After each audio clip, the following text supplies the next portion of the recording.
This is BBC Radio 5 Live. There is a breaking, developing and apparently horrific story going on in Paris at the moment, and to take you through it and bring you all the details as it does develop throughout the evening, we will now join Stephen Nolan. Stephen. Okay, thank you very much indeed. There is a breaking news story this evening.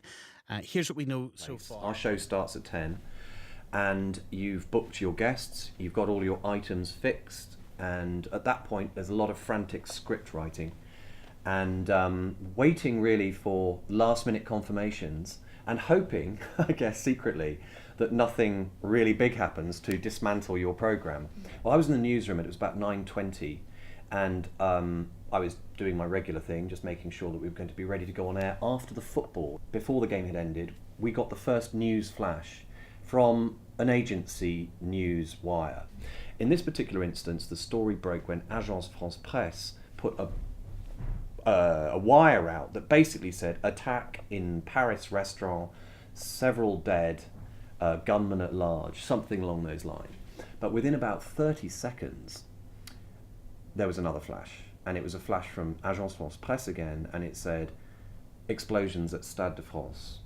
At which point, this is now suddenly gone from being, gosh, this is interesting, to something really big is kicking off in Paris, because this is too coincidental. You can break news in a rolling environment, but you do need someone to go to, at least one person, and then hope that once you've got that kind of coverage started, that you can find more and more people to talk to. We're trying our best just to get information as it's coming in to the BBC this evening.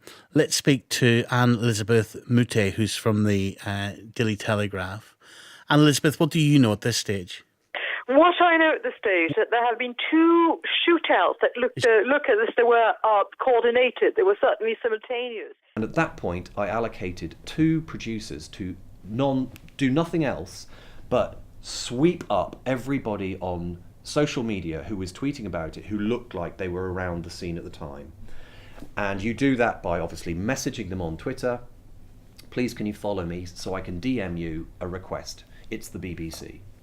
And hopefully they will follow you so that you can then send a number or get their number, and so on, and a communication takes place. Eyewitnesses are crucial in the early stages because you really haven't got an awful lot to go on.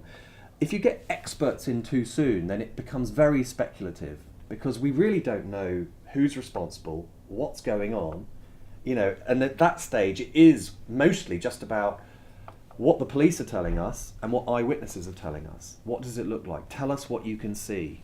Those sorts of questions. What can you see? Not necessarily what's happening, because they might not be able to tell us what's happening, but what can you see? Somebody's in a serious situation like that, where there are gunmen at large, you have to make sure that they are safe.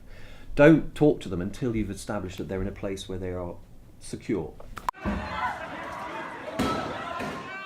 One of the most poignant eyewitnesses we got was one chap who's stuck in the Bataclan, who basically lay down on the ground while the gunman was shooting randomly, and lay on top of his girlfriend and waited to die. He just assumed he was going to die, and he somehow managed to survive that horrendous ordeal. An hour and a half lying on top of his girlfriend while gunmen were shooting people all around him in what he described as a slaughterhouse, abattoir-like atmosphere. And he then managed to get out when the police did burst in, and he contacted the BBC directly because he felt he needed to get it off his chest. He needed to talk to someone.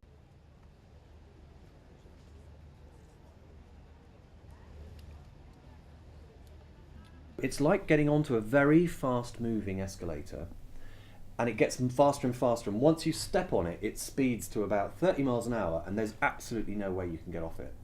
And you have to stay on it until eventually it slows down. And in this case, I had nobody in terms of guests. So I'm in the studio, a little bit like a situation like this with my presenter, and I'm intercom communicating with him. And he's saying, who now? Who next? And sometimes I'm saying, there's no one. Just keep recapping. And that's what you have to do with a breaking story. Because there are people who will have seen it on Twitter and immediately jumped on the radio or put the TV on. So recapping again and again what we know is not a problem. So he must have said the same stuff hundreds of times that night in a slightly different way. The other friend you've got on the radio, which is great, is you've got telly, because he had all the screens up. So if nothing else, you can describe what we're seeing from the images that are coming from Paris. And that can be quite powerful too. So Stephen spent a lot of time in the early few minutes describing what he was watching on telly. What I can see is this, just as good as an eyewitness, really. And I stayed until 2:30. Then the next morning I came in about 11, and I stayed till 2 o'clock in the morning again, and then the same on Sunday.